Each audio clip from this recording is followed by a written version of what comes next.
We were talking about the triumphs of Mark Twain, and these are the triumphs, the writing, and then the tragedies. So I think we finished with this one. Here's some notes about the novel. Remember, it's a flawed novel, and yet it still ranks as one of the best we've ever produced. It's a satirical novel. One of the questions on my exam was about, well, I don't know if we use the word satire, but we talked about social criticism, say, in The Crucible. Well, satire is social criticism with a humorous element to it. It makes fun of things. That's different, really, than what. Now, I don't watch Saturday Night Live, but anymore. I've had before, and they used to do some things. They use parody. Parody means you take a movie, you take a book, take a politician, you just make fun of them. That's all you're trying to do. If you're trying to make a statement, a political statement, then that's satire. Parody is just making. You remember the guy what's his name? Yankovic? You know who that is? The guy used to make parodies. He'd take songs, famous songs, and they make parodies of them. He wasn't trying to change the world. He was just making people laugh, and that's different than Huck Finn is a satire. He has a serious political, social, no more social, cultural criticism to make, and he does it in the form of humor. You remember in the old shows about kings, they have a fool, the fool where the funny hat. He would entertain the king. What do they call him? Jester. Right. Thank you. The jester actually had a purpose. People would tell the jester something that was hard. If he went in there and said it, the king would make the king mad. They'd tell the jester, and the jester would tell the king, but do so in a comical way, so it was more easily accepted. And that's kind of what satire does. It's hard-hitting criticism, but it's done in a way that may make it more palatable. Anyway, notice what it satirizes. Aristocrats, privilege, that's a popular word now, privilege. Mobs, sentimentality, mentioned con men, and hucksters, the gullibility of human nature. He blames people as you couldn't have any con men if we didn't have a gullible nature, if we weren't easily conned. And of course, it's one of the problems of reading it, particularly out loud, is trying to pronounce the words. Jim, I can hardly read Jim's dialect. Huck, I have some trouble with too. And then the fact that the book was written, what is that? Over a 7-year period. It was published in 1884. He started it in 76, right when Tom Sawyer was published. And he waited 3 years to write more on it. And then he waited 4 years to finish it. This is significant because this part, a lot of people say, is not as good as this part. This is the best part, artistically. And I think this is also good, but I can see what they're getting at. When you read it, you may feel the same way. This end of the book is just not as good. It's not as maybe interesting or whatever you want. I hate to say that about a book that you're about to read, but it's just part of what the book is. I don't enjoy the last 10 chapters. They're too repetitive to me. It's almost like, Tom Sawyer shows up again, and it's almost like those games Tom would play at the beginning. They're playing more games. And after you've read all the serious things about slavery and all these things he's criticizing, it seems a little bit inappropriate. Like, is this the same book? Anyway, maybe you won't feel that way. We're going to read it, but you need to be aware of how it ends.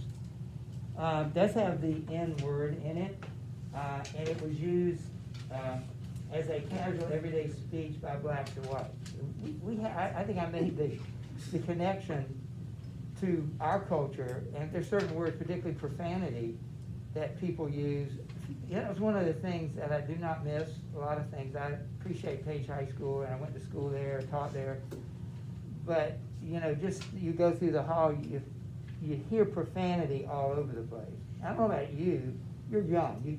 You haven't heard it as long as I have, and if you come over to Caldwell, you never hear it. That doesn't mean you don't say it, but you may say it in a way at a level I never hear it. I never hear it, and that just elevates what we do right there for me.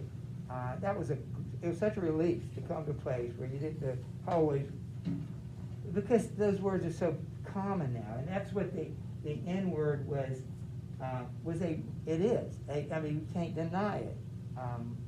A word that was born out of racial hatred. And I think it shows how deeply it was ingrained in the language of America at the time, that particular word.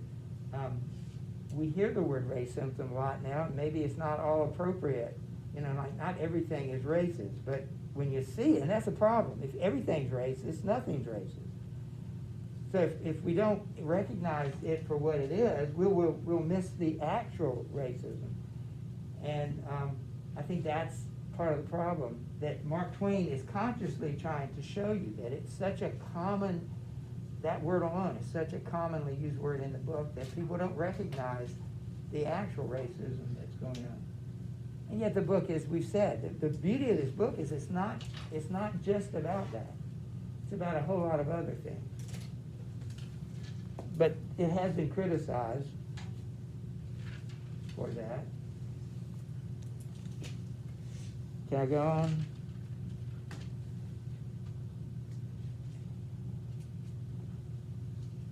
All right.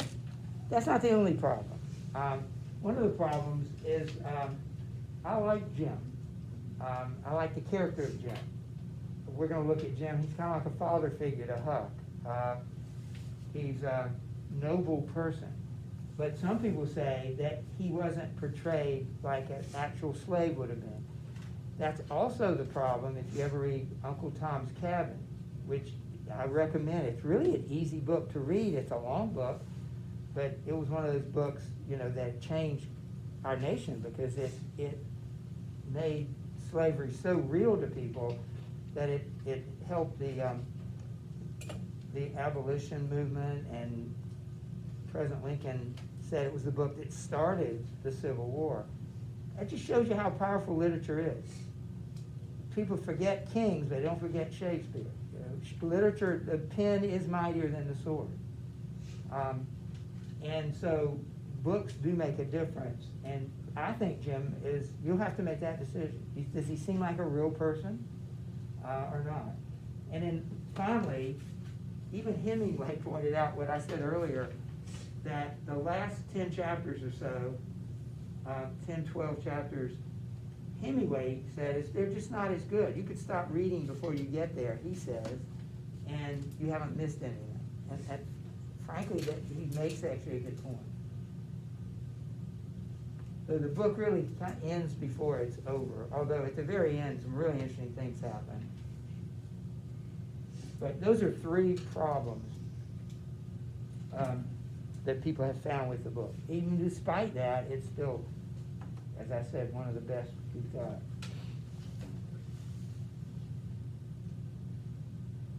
And I don't think there are too many more. Let me just see. All right, well, this is a good list. We will see all of these. In fact, we're probably right on at least one of these when we get to that. Sentimentality and romanticism, we have to define. That's not a word we've used. We've used romanticism. We spent a month reading romantic poems, romantic era poems. But sentimentality is probably a word we need to definitely decide what that is. It is a violent book. Of course, slavery and its opposite, freedom. The relationship of Tom and Jim's a wonderful thing to watch as it grows, and that's the last one. Huck is a dynamic character in some ways. He does grow. In some ways, he never changes. But in one particular relationship to Jim, and we could change that to Huck. Tom It's not Tom and Jim. That's not the relationship we're interested in. I need to change it. It's Huck and Jim. Tom is in the book, but his relationship with Jim never changes.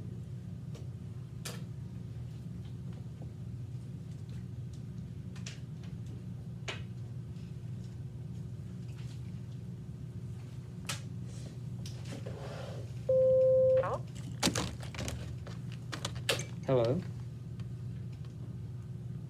Yes, sure. Madeline, that was.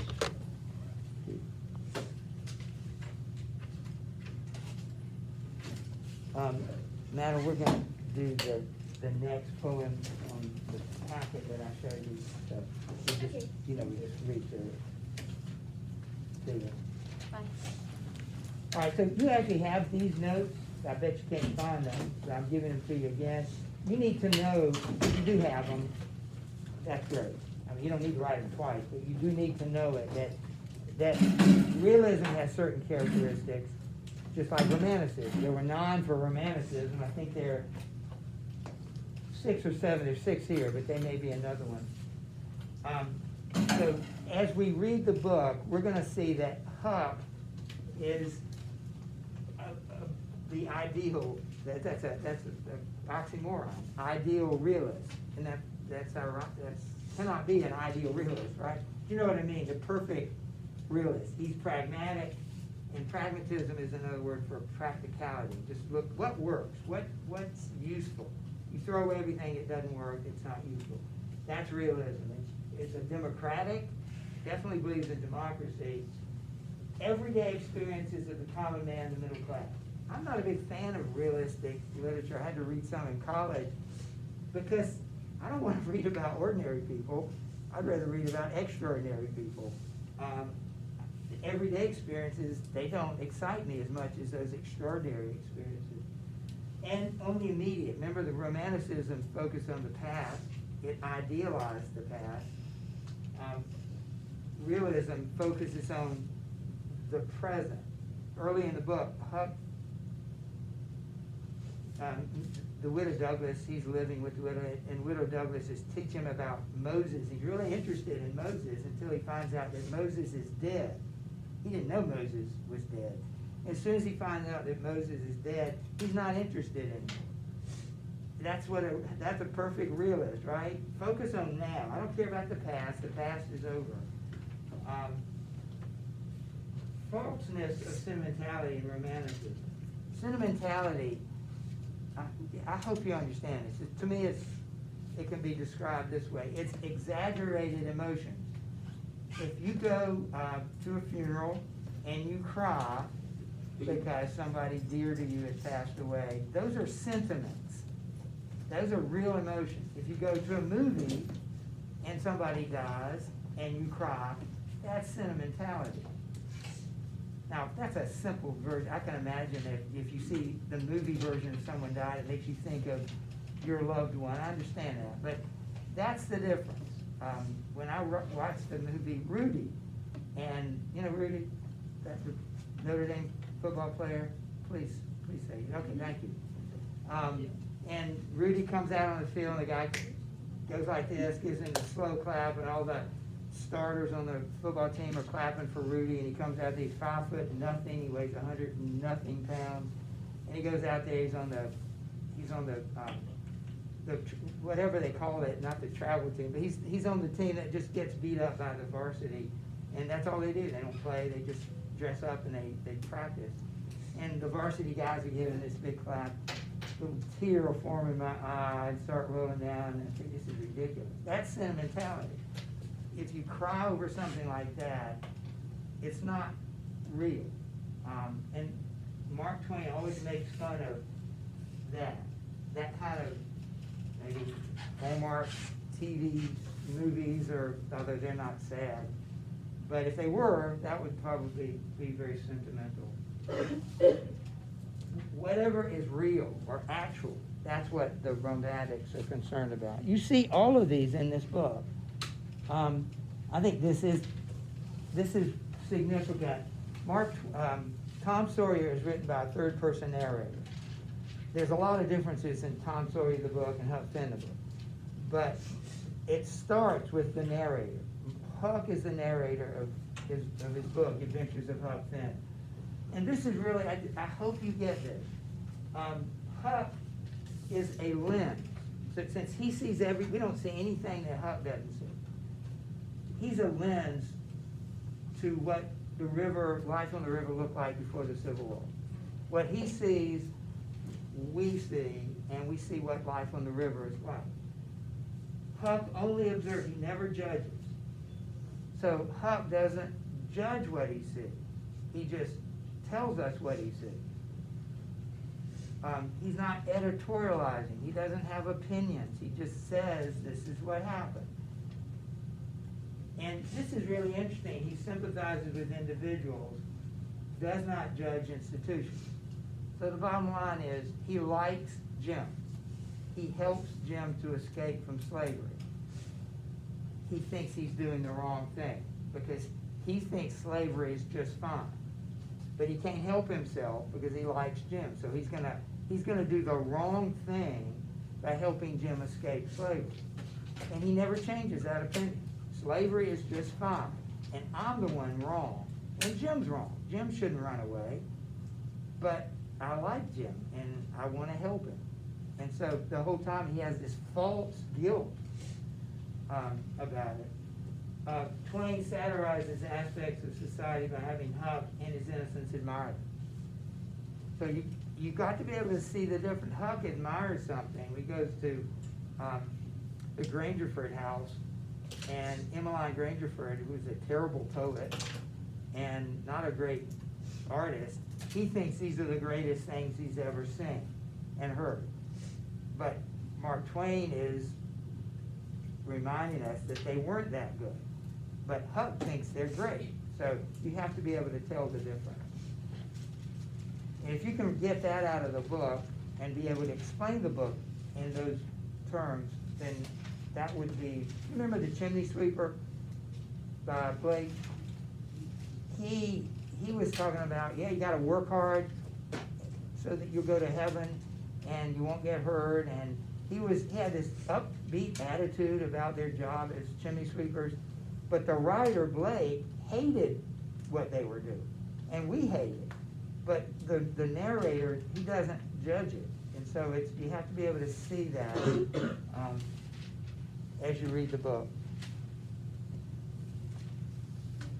And there may be one more, I don't know, that might have been left. Let me just see. Oh yeah, this is just a picture. The guy on the right and the guy on the left are the same guy. The guy on the right, that's sort of the image he cultivated. I mentioned it the other day. The white suit, well that's a black suit, but over here he's got the white suit, the blonde hair, the bushy mustache. It's like an image he was trying to portray. And he doesn't look too much different on the left, but that's Mark Twain. Mark Twain and Walt Whitman. Walt Whitman was another guy, lived about the same time, who had an image, and when you think of Walt, if you know him, we'll read some of his poetry. He also had an image he was trying to convey. These guys were salesmen. You got to be a salesman, really, to be a successful writer. Right, so that's it. Anything you need, that last slide, we're good. So let me make sure that's it. Yeah. So would you, remember you're going to read it by Wednesday, which is next Wednesday, first 10 chapters. Enjoy it because I think you will. I want you to get out that, some of you I was able to remind, get out the poem that we did in preparation for the exam, How I Learned English. There are 3 poems here. Yes.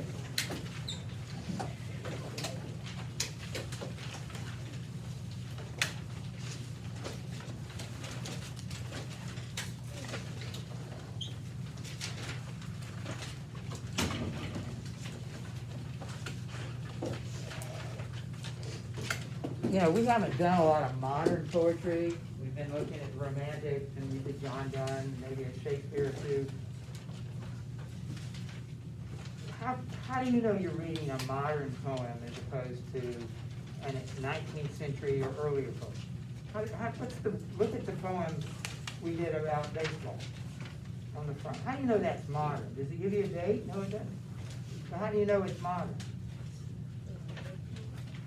The diction and the syntax and probably the subject matter. You know, Shakespeare didn't write about baseball, but turn the page. Anybody recognize the author at the bottom of the page? Seamus Haynes. Yes. Okay, I got one. Anybody recognize the name Seamus Haynes? Did you know you read a book that he wrote? He didn't really write it, but he wrote the translation of Beowulf that we read. He didn't write Beowulf, he just translated it. All right, well, going back to what Eloise said, you recognize the language, you recognize that it usually doesn't rhyme, if we call it free verse. I'm going to ask you to read the poem, the second poem called Digging. And I'm going to ask you nothing except now you have a date, you know it's modern, you figured that out, now you have a date. I want you to mark it, I want you to read it, like we've done before, and I want you to look for diction and syntax that stand, you need one, diction and syntax that stands out. You see a pattern of diction or syntax. And of course, look for the speaker. You need one? Okay, don't forget, what are those questions? The speaker, the audience, the subject, the setting, the occasion, the tone, the purpose. What would be the purpose of this? Figure that out. And then, of course, look for those other things, too, imagery, and see what you can do with it.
The hot lunches for Rhetoric School were canceled today due to, we thought that we were gonna be on a retreat today.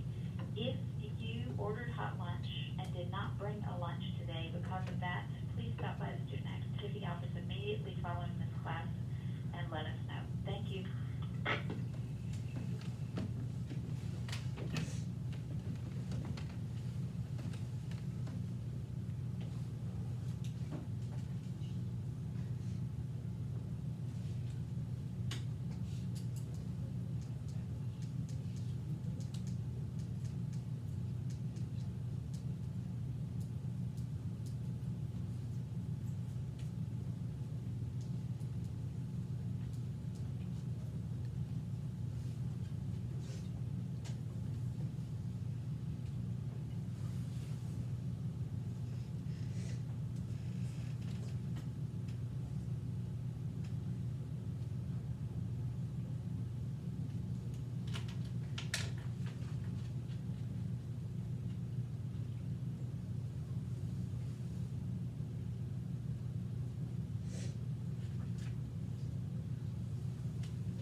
All right, well, at least 5 minutes, you can have about 5 minutes to do this on the exam before you start answering questions or before you write about it.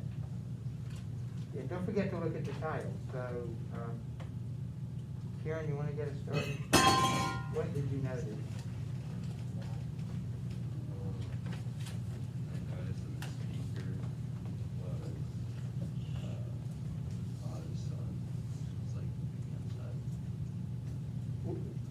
Say that one more time. I noticed that the speaker was his son. Yes, whose son? The father who's like digging outside. All right. Yeah, good, that's important. Who is the speaker? That's important. Any tissue? Yeah. Gotta go get it. I don't Okay. look like I have Do any. you want me to go get them? Yeah, if you don't mind, that'd be great. Kylie, help us out with it. I noticed how he repeated the first two sentences at the beginning. And, oh, you notice that? That the first sentence is repeated at the end of the sentence? That's gotta be significant, right? Starts and ends with that. So what do you make of that? That's good that you noticed. Well, it's probably important if he has to repeat it twice, and people usually look at the beginning and the end. That's great. You see, two things. It's gotta be important because it's repeated, And it comes into strategic places. We start with it, end with it. You're on a roll. You're gonna take it one step further. What does it add to the poem? What meaning, what does it add to the meaning? All those are great. So it must be tremendously important to the meaning of the poem.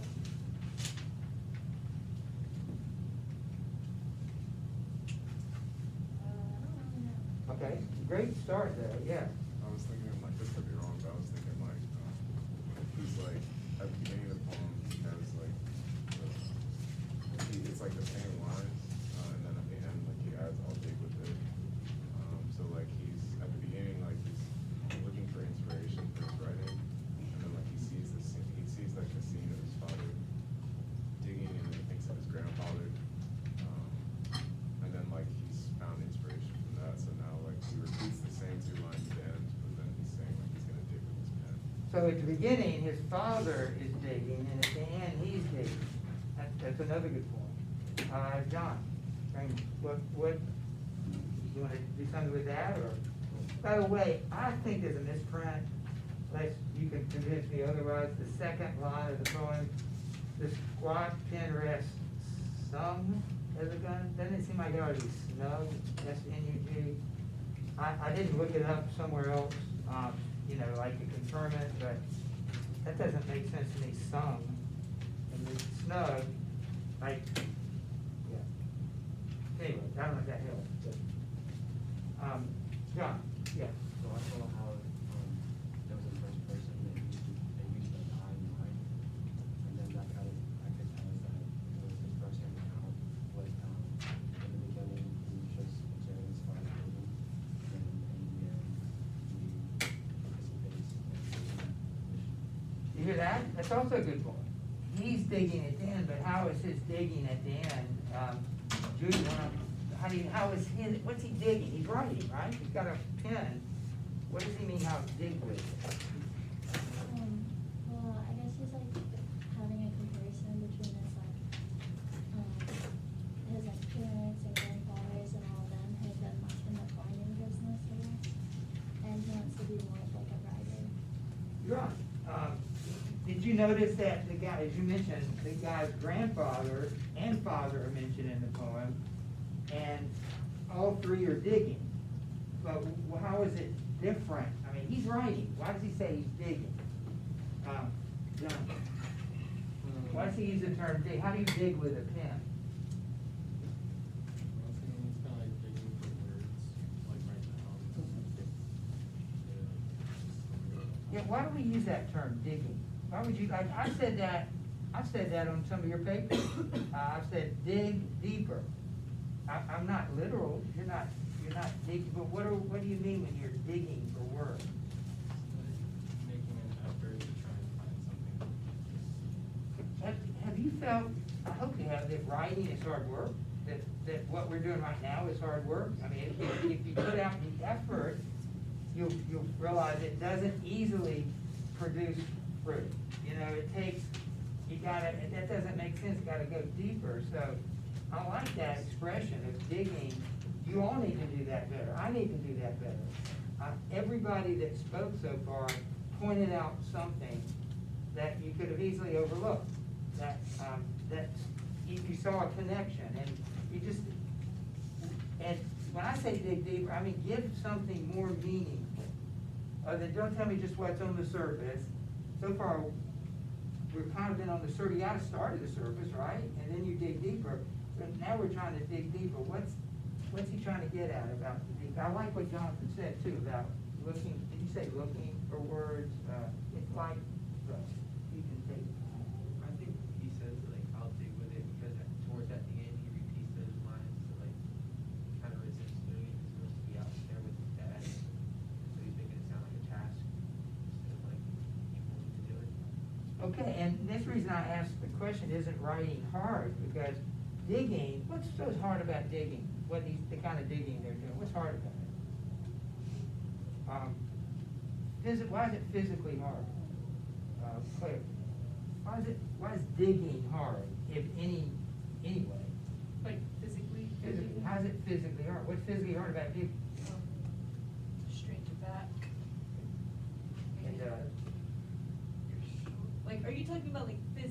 really digging, yeah. Then, yeah, like your arms get tired. Have you ever seen, even up here on Horseman Creek, while they, you know, they're not working anymore, they basically finished it up here, but, you know, you see the big machines digging, but there's always one guy, at least, down in the hole with a shovel.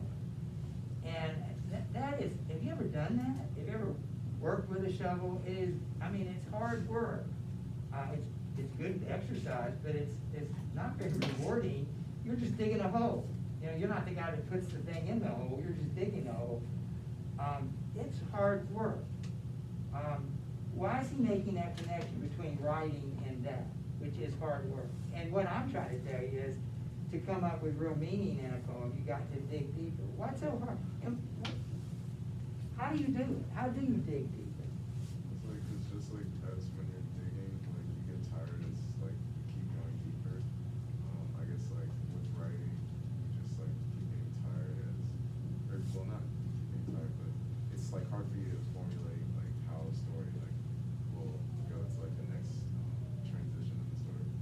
So it's, like, just hard to move from, like, point to point in the story. I've often said that I was terrible at math. I never understood math. And I think math teachers use this expression. We had a math teacher at Page, he called it that aha moment, when you get it. You remember that? You remember that in any kind of math thing you're doing, and you finally get it? And wasn't it hard though to get there? I mean, you wouldn't say aha, you'd say, of course, I get it. You know, I'm just really good at this. It doesn't take a lot of work, but if it's hard for you, when you I see it now, see how you got there, how did you get this answer? And then you hear it and you say, oh yeah, I get it now. That's comparable to the writing thing. You're producing something instead of just figuring something out. And so he digs, and it requires that much effort. What else do we see here? That's kind of a theme, a big theme. Eloise, what else do you see here? Any kind of technique he uses, or he's got about 3 minutes. I'll give you a lead. What about the fact that he has a grandfather and a father? There are 3 generations mentioned here. What is that, up with that? He's like flashing back to like the generations like before him, like showing like how he like wants to like continue their legacy or and like how he like wants to follow in their footsteps. So you're talking about the theme of tradition, legacy. I like that. That's the poem is about that as well.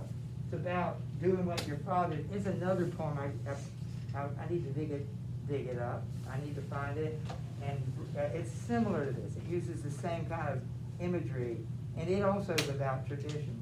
We read a poem that criticized tradition. Remember, Mending, what is it, Mending Wall?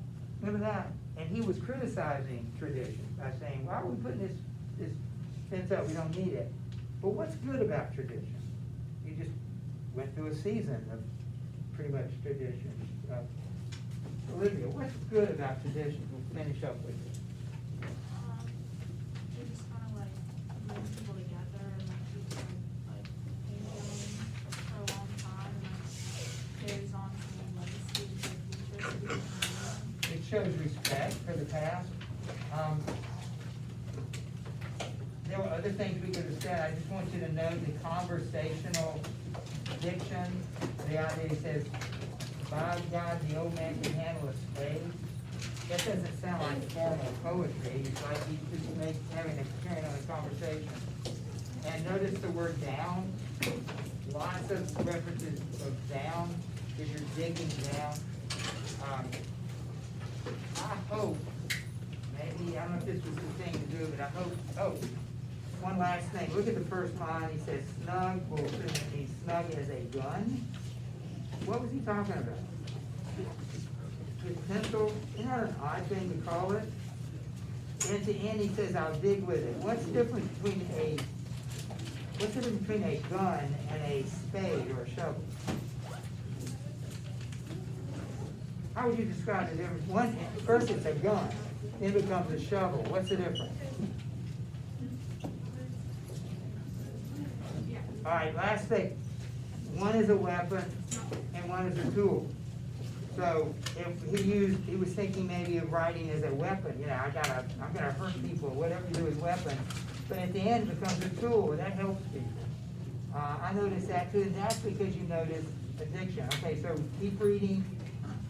We'll see about tomorrow. I hope to see you tomorrow. Thank you. You're welcome. Thank you.